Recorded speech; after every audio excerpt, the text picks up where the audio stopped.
My name is Irving Goldofsky.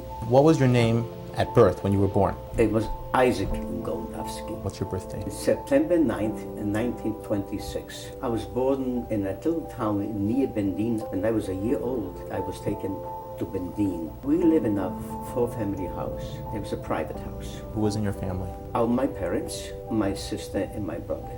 I go to Cheder in the afternoon, in the public school during the day. My father was an invalid from World War I. He had a licensed liquor concession. Whoever wanted to have a liquor store, he needed this license in order to open the store. In World War I, your father fought for who? With the Russians against the Germans. My mother had a business which sold leather, baskets, a variety store. We live in a Polish town. No such thing as Jewish neighborhoods. Mixed Polish people with Jewish people. It was like middle income neighborhood. I started to work during the war to help my family. And my father did not get pension no more from this liquor license. And after the work, I sold candies or whatever. My brother made wooden toys for a few pennies there here and there, just to survive. I always liked to learn. I always liked school, liked Cheder. And unfortunately, I didn't finish public school because the war broke out. So I was 7 grades. I finished 6. Do you remember how many children were together with you in the Cheder? 20, 25 more or less in the class. And who were the teachers? At the rabbi, at a very young age, studied almost everything. Started from Irving in the beginning, and then went to Davin, then went to Mishnah, yes, Gemara. Did you feel that you were getting a good education? I think so, yeah. We had also Jewish teachers and Christian In public teachers. school? In public school, they taught us very well. Did you ever experience anti-Semitism from your neighbors? Definitely, not from our immediate neighbors, but from outside the streets they came and they, like for example, we had sukkahs, we put up a sukkah and they threw stones into the sukkah. It didn't happen all the time, but it did happen. There was a Christian funeral and we watched. Whoever participated in the Christian funeral, they threw stones at us or something like this. How about in school? No.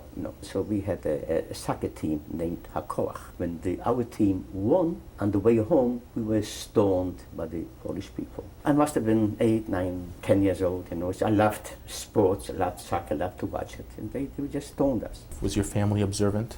Very observant. We went to, like every morning, to Shachris, and then we had Mincha. I was forced to attend. I was a kid, I wanted to play, and it's called Gile Bines House, Gile Bines Shul. And did you attend any other synagogue? I attended the great synagogue. We had to get up like 3, 4 o'clock in the morning just to sing. Of course, it wasn't much of a payment, but we got paid for this. I'm still in the choir now in my shul at the present time. My sister's name was Tova Rachel, about 5 years older than us. My brother is about a year and a half younger than me.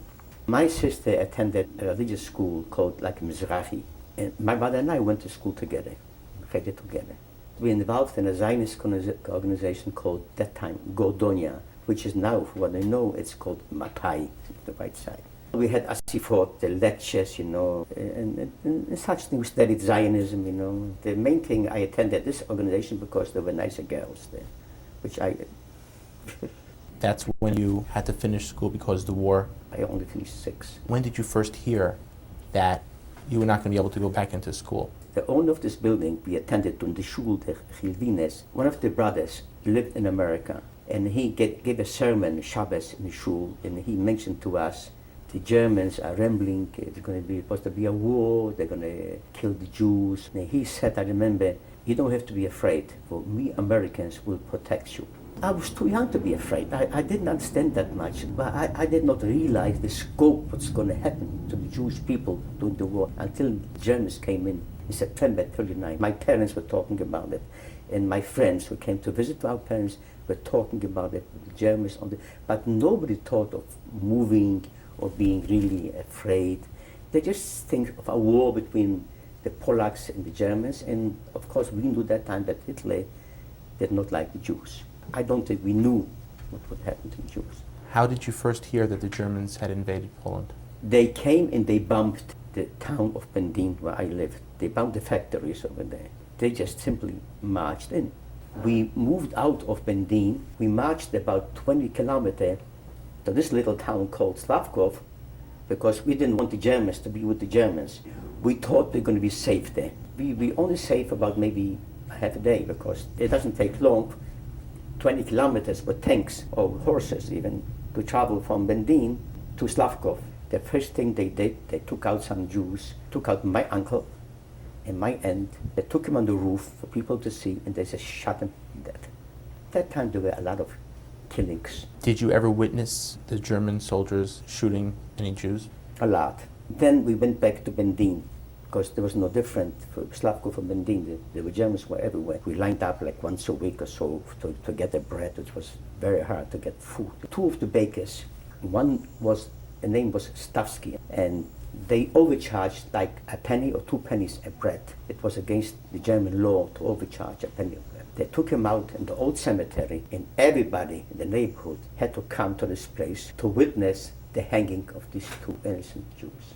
Whoever didn't wear the stuff, they just killed them or shot them or hid them, There wouldn't be like killings like every day or every other day. It wasn't such things, killing that. We didn't see it. After the war, I found out there was a resistance movement. I didn't know nothing about it. I was too young to know about this thing here. An order is an order. It had to be obeyed, or you got shot, or you got clubbed. There was no such a thing as argument with soldiers. The opposite, they were shaking in fear. Every day, we had to work for the Germans, like shoveling snow, shoveling coal. They took us in their barracks, or they polished their shoes. Almost every day we had to do it, which we didn't mind, because we got a piece of bread, maybe a potato in here and there. And then we had to have heating in the house, but we had no deliveries of coal. So my mother went like 2 or 3 or 4 kilometers and brought back a big sack of coal. Most of the time I went with her, but she schlepped the coals on her back, and I helped her from the back, like to support, to bring home the coal. We also survived. There were potato fields. My mother went to those fields, and we picked like loose potatoes. My mother also survived other members of the family, which they were hungry, to come to us, and we shared. She had a premonition what was going to happen, bought like 2 sacks, of bread, hidden behind the closet, and she made like toast, which shouldn't rot. And every so often she brought up a piece of bread. They took out people from the houses, or they had a list, maybe from the Gemeinde. Gemeinde means like a city hall, Jewish city hall, the list, where they were forced to give to the Germans. My father was a prominent person, and also maybe because he was an invalid. So they came earlier, and they had him on the list in 1942 and took him away. And we had a hard time to cope with this. They took him like on a wagon, took him away, supposed to Auschwitz. My mother wanted to save my father, and she climbed on this wagon to take him off. I tried to help, because we knew wherever they took away people, they never came back. And my mother was taken also in this wagon, because she tried to do a thing like this. But somehow my mother was freed, and my father we couldn't save. As soon as they came in the 39, was September, the first thing they did, they burned down the synagogue, which was a great, great synagogue. Beautiful paintings, it was gorgeous in the synagogue. There were 40 people inside, burned the synagogue with the people in it. We had to stay in line with rations, We got like a bread or 2 bread a week. That's all what we got, with some potatoes. When the bread ran out, almost everybody looked out the windows where the flour is coming in to the bakeries to be baked, new bread. Mother cut the bread, there were some crumbs on this bread. So each one tried to take a few crumbs, whichever was left over from the cutting on the table. What was the longest amount of time you went without eating? It could be a day, could be a day and a half. Where were the Polish people then? They lived together in this town, but there was no help for them. I don't think they had much either. We had neighbors with us, they were friendly with us, even our landlord was Gentile. Did you know of any Jews who went into hiding because they didn't want to be taken away? All the time. In 1942, after my father was taken away, we were taken to a ghetto. The ghetto called Kamionka. Every so often, they closed the gates. They took us out to work from this ghetto. We had to return, of course, at nighttime. You mentioned that your father was an important person in the community. In what way did you know that? People came to ask my father's questions, childish, certain things in life. He was a wise man. I also mention something about my mother. She baked like every Thursday, sometimes Friday. She baked like more than 1 challah, more than 1 cake, and she brought this to the sick people. One Friday, she went out to the bakery or to a store to get something. This is before the war. And she saw a group of Polish soldiers, and they kicked a little boy, or there were two little boys. So my mother and another lady stuck up for this little boy, asked him, why do you hurt this little boy? And they do nothing to you. And she insulted the soldiers, and she called them, you swine.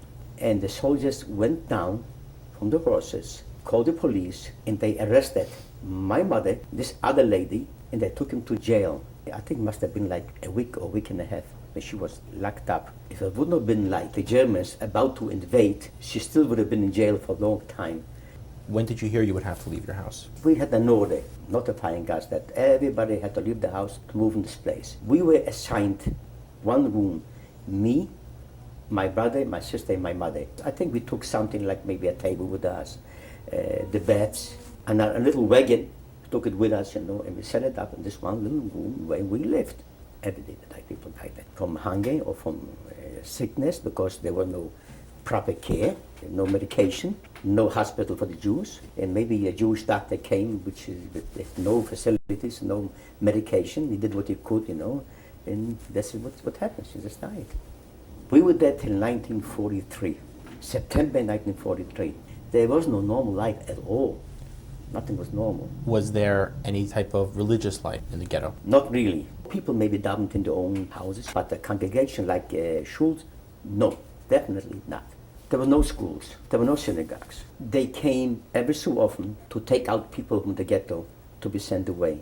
Could be every day, could be once a week, could be twice a week. We never knew. All of a sudden, trucks came with soldiers, and they went to the houses and they just took them out.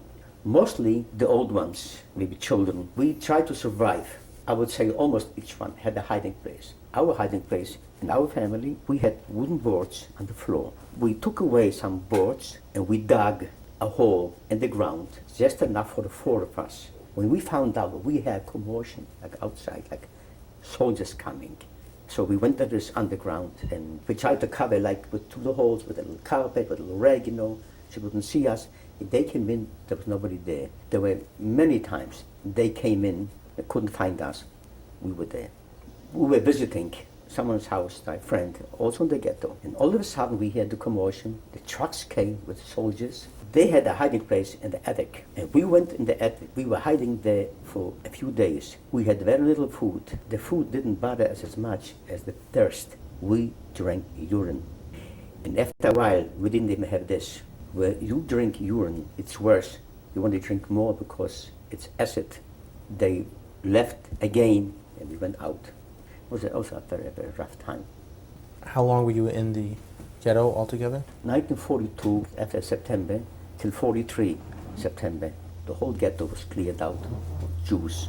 We marched to the train station and loaded into like cattle wagons with little windows locked. Me, my brother, my sister, my mother, with others. The whole ghetto was cleared. How many people were in a car? A rough guess, 60. There was no sitting place there. We couldn't lie down, we couldn't sit. There was buckets to relieve yourself. It was very bad. People did die on the way that no one wanted to revive because they had to do with their own, to save their own lives. The Germans did not care. They just pushed them in. So with the rifle butts, they just kept kicking, hitting. So they just squeeze in more. Did you know where you were going? No, we had an idea, but we didn't know what was going on in Auschwitz. Had you heard from anybody who had left? Nobody ever wrote, I'm saying it sarcastically, and nobody ever came back. So we had no idea, we didn't know. We were loaded during the day. Took us hours and hours till they get it, all of us, to lock the trains. We arrived in the evening. They opened the doors, and they were waiting for us with dogs and rifles with guns. We lined up for selection. We had no idea where we were going. When we'd opened the doors, when we had to jump out or walked out or kicked out or battle wrapped out, there were quite a few lying there on the floor. They must have been dead. We lined up. My mother, my father, and my sister went separate, and me and my brother went separate. That's the only time I saw my mother and my sister. My mother said, my sister, give me the medicine. She had some bottles of medicine, So she handed her the medicine. And that's the last time I seen my mother and my sister till today. I don't even have a picture of my mother. Where did they take you? there were a table selection. His name was probably Mengele, and he pointed with the finger left and right. One way was to the gas chambers, and one way was to camp. My brother went before me, and he went to one side, and they were going to send me to another side. So I said loud and clear, I'm 16 years old. I wasn't 16 years old. I'm 16 years old. I'm a good worker. I can be of benefit to work hard. Okay, they sent me back to my brother. I had no idea where he would go. I just wanted to be together with him. Why did you say that you were able to work? Because I noticed that this group over there are bigger men, younger men, but they wanted to send me. They were the older men, children, and weaker men. And I had this premonition that I should go with my brother. So that's why I said, I'm a good man, I'm 16 years old. That time I'm 14 years old. Had I gone with the other group, I wouldn't have been here today. I would have gone, evidently, to the gas chambers. We marched to the barracks. We lined up to a place called Entlausung to take showers. And then we lined up to get shaved, our heads, and tattooed. As you can see, I tried to remove it. Little kids, they're telling me, look at this man, he has his phone number in his hand. So I was kind of embarrassed. What was your number? 135, 774. And then we were assigned, they gave us clothes and some shoes, which didn't fit, you know. We had to wear like Auschwitz stripes with a number on it. We brought some clothing with us, but we had to leave in the wagon. We marched from Auschwitz till Birkenau, which is about 2 miles. And we were assigned to this camp called Quarantine. We were assigned to a certain barrack called Black Barrack. Every morning we had to line up called appeal, and they counted us. And we stood there sometimes for hours, whether it was cold or it was hot. This Quarantine was just like a transit camp. From there they sent people to be gassed, or another camps to work. Did you know that they were gassing Jews? Yes, How definitely. did you we know? knew because we saw the chimneys not far away. We saw the smoke coming up. We knew that time would happen. In the life in the barracks, we were lined up every morning. Some of them were taken to work, like in the camp, dig a hole here, they could let him do nothing. And then in the afternoon, we had to line up again. In the morning, we had to go to wash ourselves. In the afternoon, we had to line up to get our rations, which consisted of a piece of bread and like a water soup. That was the rations for the day. So if you got it at night time, you had to keep it like for the next day. Do you remember anybody having it stolen? All the time. Fights all the time. When I slept with my brother, you know, we had a piece of rag, and this piece of bread was hidden in this rag. He had it under my head. Every night somebody died. On the first row, the middle row, and second row. If you had a thump on the floor, you knew you just rolled that down on the floor every single day. And there was a special commando unit. They dragged them outside. There was a bunch of dead people underground, and they came later during the day with a wagon and just scooped them up and took them away. This happened every single day. In the winter time, you walked on those dead people because there was snow. You did not know there was a body there or not. You accidentally just walked on it. They gave us a metal bowl and a spoon, and we had to guard this like with our lives, because without this, you probably couldn't survive, because you were only assigned this once. We tied with a piece of wire or string to your body, and you carry this with you at all times, whether you slept, whether you worked, whatever you did. They stole my spoon and had nothing to eat with, because if you gave you a little watery soup, if you drink it, some of it might spill out from the left or from the right, and this is bad because you missed some nourishment. You couldn't afford this. I bought this spoon in the camp, which I paid 2 or 3 rations of food. I was about 2 or 3 days hungry. See, there's a mark in here. You know, this is mine, cut off there. And once in a while I take it out and look at it, and I'm reminiscing. In 1944, we were shipped to a small camp called Gindegobe. We were assigned to work in the coal mines there. We were assigned to the barracks. We worked that time in construction. They took us out on the day to work, whether it was rain or snow, whatever. Never changed our clothes. Many people died from probably pneumonia or whatever. They got sick and they died. Because we worked, it was a little better the food. We probably got a little bigger portion of bread. Plus, we saw a few of those macaroni swimming around in the soup. We worked very hard at this construction. Many people also died from this hard work. One time, we came back from work as usual. We were awakened in the middle of the night. We had to go out for appeal. We didn't know why. The commander of this camp announced, if you escape from this camp, is death. Well, 5 people escaped. Eventually they were caught. After, must have been a few weeks, they stopped us for work in the middle of the day, and then we saw a gallows with 4 nooses. The 5 people who escaped were supposed to be hung. They took us home earlier to witness this thing, to warn us we should not do a thing like this. Now, why is there 4, not 5? One evidently killed them before they were hung. His name was Bakalash. They paraded them in front of us. And one of them, his name was Ehrenfeld. He must have been like 19, 20 or 21. He turned around to us and he screamed, "Do not forget us. Nehmt Nekume." That means take revenge, a few times, till an assessment went over and he smacked him, hit him with a club, so to be quiet. And they led him on the gallows, and they put the nooses around the neck. And he again screamed, "Nehmt Nekume, do not forget what happened." We stood there for a few hours and they were dangling on these ropes. We had to watch them. My barn was near a window and I saw little birds flying by, and I envied this bird. And I said, someday I want to be free as a bird. We had hope all the time. Did you know what was happening in the war? No, we had no information. Whoever didn't behave or did something wrong, they got lashes on their behind. And unfortunately, these lashes also gave those Jewish couples. They got special privileges. They got another piece, a little more food. Who chose the couples? The Germans. They were especially rough. The Germans saw how they behaved. Let them do the dirty work for us. One time I didn't make my bed properly. I got smacked. There was a crease on the blanket, you know. Well, I must say the conditions in this particular camp were a little bit better than the Auschwitz, because it was like a working camp. That time we got a mattress, a little thin little mattress with straw. And we moved to a bigger camp from there to a larger camp, the same area, also called Gintergruppe. I worked 2 or 3 months in construction, which was very hard. And then I worked in the kitchen peeling potatoes. Did your physical appearance change a lot? I did notice. Of course, we were all skinny. Most of them walked around, like in Auschwitz, walked around with big stomachs, swollen ankles, skin and bone, called Muslims, like living dead. When I worked in the kitchen, I peeled potatoes, and I stole a potato or 2 once in a while. And we had to send our clothes to disinfect every once in a while. I cleverly put a potato or 2 in the pockets of this clothing. Now, disinfection was a little heat there, you know, it was a little hot. So this potato or 2 potatoes came back warm, and I shared it with my brother. My brother also worked with me in the kitchen. I ate at times raw potato. And I didn't have raw potatoes, we ate some peels over there. If you had been caught taking an extra potato, what would have happened? That was a death sentence, or shot, or lashes. My brother was caught, and he got lashes, almost hung also.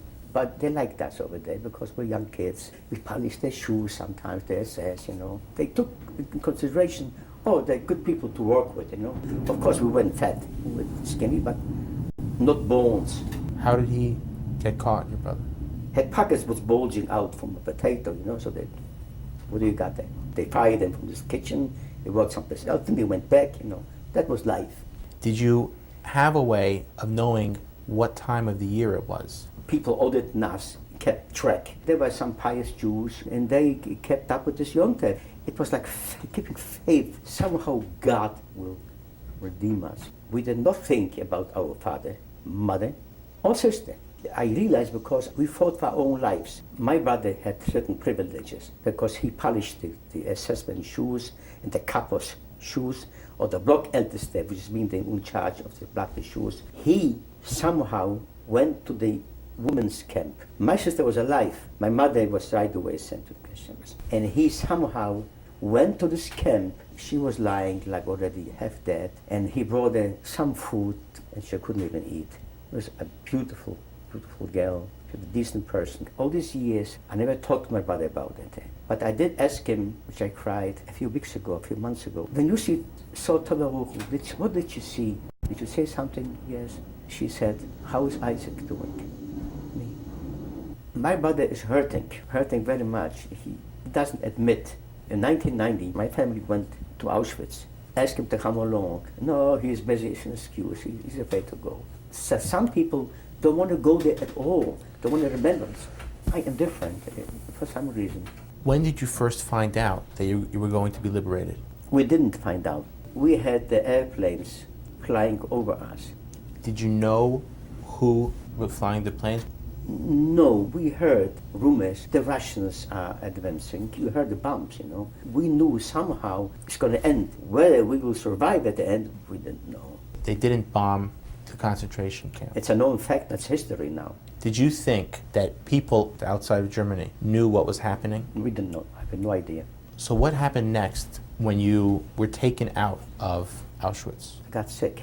I was taken to infirmary. This was the worst thing to do. The Germans did not believe in sick people. If they should catch me in this infirmary as a sick man, I had no use for them. So my brother, he had a tip that they're going to come for the selection, take people out. I jumped out the window. I remember it was snowing in a shirt, barefooted. I went to the barrack. And they came, like the next day or so, they came and they emptied out this infirmary.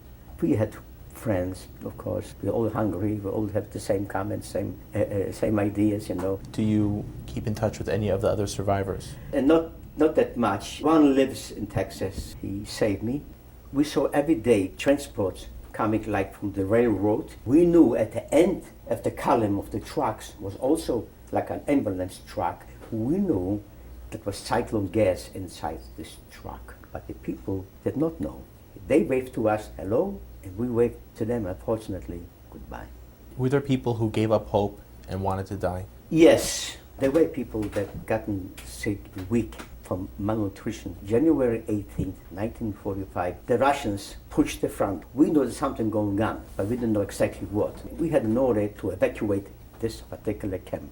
We lined up and tell them to march out of this camp and leave the camp clean. And one of the Germans gave me, also my brother, a backpack to carry on this march. And he reported to this commander of this camp like this: January 18th, 1945, 900 people to be marched out. We marched for a day, slept in the field. Another day, we slept where the horses and the cows slept. We slept in our old broken down movie house. Whoever didn't march or couldn't continue to march was just simply shot. They gave us a small loaf of bread that told us this should last you for 10 days.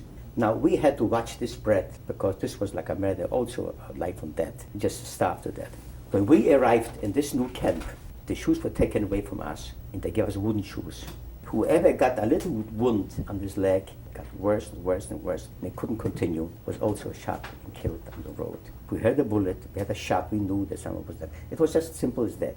We marched from January 45, 18 till May the 8th, 1945. At one time we came to a place, was like a mine, as big, I would say, as like this living room here. There were like tracks in this mine. People went into this mine, there were a few hundred of us, evidently. A day later or so, they called out, we need volunteers to bring soup.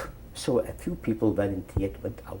So they said to line up. People were so hungry, some of them didn't eat for a few days. People just went to this pot of soup just to eat in the soup. The weaker, they trampled to the ground. And the stronger ones trampled on them, got the soup. There was blocked all the way to the ceiling. There was no air in the bag. People pushed to the front to get out. And whoever got out was shot. I, being smaller than others, was trampled on the ground. But I was almost to the front. So I had some air in this mine. If you are on the ground, you have more of a chance to breathe. There was no air on the top. Now, when I mentioned before that someone saved me, this particular person, his name was Vogel. He helped me get up from being trampled. I was breathing. The only person who was not in this hellhole was my brother. My brother was taken with the Germans SS to their quarters to polish their shoes. The only Jew who wasn't there. In the morning, finally the other SS, they didn't know what happened, came back and they saw that death of people piled up. There were about 300 of them. My brother found out what happened. He came running, I heard him screaming, we came and we hugged, you know. And this was the most traumatic experience I ever experienced and told. There were people from nearby who came to witness this, to saw this. The dead were lined up on the ground. I saw quite a few people holding their eyes and crying. A few of them were locked up in this barracks because they went insane, they were crazy, they were violent. They didn't kill him at that time. They did not kill him at that particular time. May the 8th, in 1945. The Germans saw it was near the end of this war, because we heard bombing and soldiers didn't care no more. We saw rifles being discarded on the side of the roads. We were given, about 20 people of us, a wagon to push the food for the Germans. So we went separate on the main column where my brother was. And that's the only night we were separated. We pushed a nice few hours to this particular town. And we had food that time. The Germans gave us food before they escaped. The next day, when we were freed, I couldn't find my brother. And we saw dead people, some covered, some uncovered. And I begged my friend, please, go on the other side and uncover the faces. See whether my brother is among those. On this march, on this column, there were sons and fathers working. These two sons supported the elderly father walking. They put him down on this marker stone on the highway, on the road, and they picked up their hands. We cannot help you no more. We're out of strength. Pushed him down on a marker. It didn't take long. We had a shot. We just killed him. One son and a father. The son did something wrong. They took him to a little hill over there, dug a grave, and was buried alive. I had lice all over my body. It was torture. They would eat me up alive. I just took out a handful of them and just throw them away. I wish I can go naked. We were, I remember, in a little hill with other people over there. May the 9th, we saw soldiers. And we saw, this is not German soldiers, they are Russian soldiers. We met a Russian soldier on a bicycle, Jewish. And I said to him in Jewish, don't talk to me. Don't talk to me, go save Jews. There are more Jews over there, they're going to kill him. Go, don't talk to me. And he kept bicycle back. And then we went down and I met others from my column. Did you see my brother? After about a half a day or so, we found the shot. Thank God we found the shot. There were no Germans no more, but watching us. There were the loose Germans on the road. We did kill them afterwards, and they killed us. Like the Russians caught some. They said, "You want to kill this nasty word?" Of course. I didn't do it. I couldn't do it. But there were others who just shot and killed. This is a certification as a survivor, and with this, I could get certain privileges like food, certain transportation. What were the Russian soldiers who were not Jewish? What did they act like to the survivors? They were okay, they were fine, but a day too late, they weren't so nice to us. On the road, the way home, I took away from a German a bicycle. They were afraid of us because we were Jews. What they did to us, they knew. We could have gotten to any place and gotten food whenever we want to. And then the Russians stopped us and they said, "Who are you?" "I'm Hebrei," it means Jewish in Russian. "Good, fine, very good. I need a bicycle." "But I'm Jewish." "So what?" Took away the bicycle from me. We will go in direction home, Poland. We hitchhiked on trains and trucks. We passed by a village or a small town. So we went into Russian police stations. The little Russian whom I knew, now, me and my friend, we are Jewish, and I want to sleep. "Oh, yeah, you Jewish, yeah, you're right." So they took us to a place to sleep, took us to a jail room. We slept there overnight in jail. So they helped us. We finally got there, and we went to our hometown, to our house. We didn't know no one. We found out there was a house for all these survivors. We got food from this house. I told my brother, "You steady, let me go to Israel. I want to fight for the country. If I survive, we settle our lives over there. But we have nobody here." I went to Israel. We were 1,200 of us. They made me a doctor on the ship. We were caught on the high seas by the British. It took us back to Cyprus. The English didn't treat us that bad, also not that good either. We didn't get medication or food. There were people from Cypriots. They brought food or they delivered something, which were very kind. After 7 months, we were shipped to Israel. I fought in the army from 47 till 1948. I was commissioned sergeant on the field. I had one-way ticket to fight in 1956. I just volunteered to go. How did you end up in this country? My aim was to join my brother. Our distant cousins brought them over here as a student. Almost 5 years in Canada, till I got a visa to come to the States.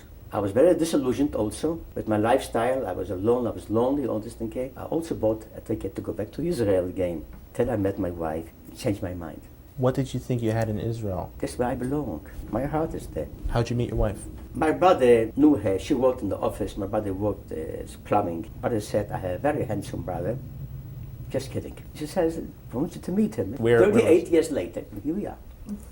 We have 3 grandchildren, 10, 7, and 4. I was luckier than others to survive because I was stronger. People from Holland, from Belgium, they died first. They couldn't take the climate. The climate helped me. I always volunteered to go to work because I volunteered. I worked in the kitchen. I stole a potato, extra portion of bread. Also, I was sent to this camp where I got a little extra work portion. And above all, I believe a little luck. And thank God, me and my brother survived together. There's very little I don't think about it. I have a picture of my father, my sister, under my night table, which I say goodnight to them every night. I'm having a hard time with this to cope now. This is my wife, Frances. I love you. Love you too. This is my oldest son, Elliot. This is my brother, Sam Goldofsky. And this is our youngest son, Ronald. I'm very happy that we survived. We built our own families, and we look forward for the future.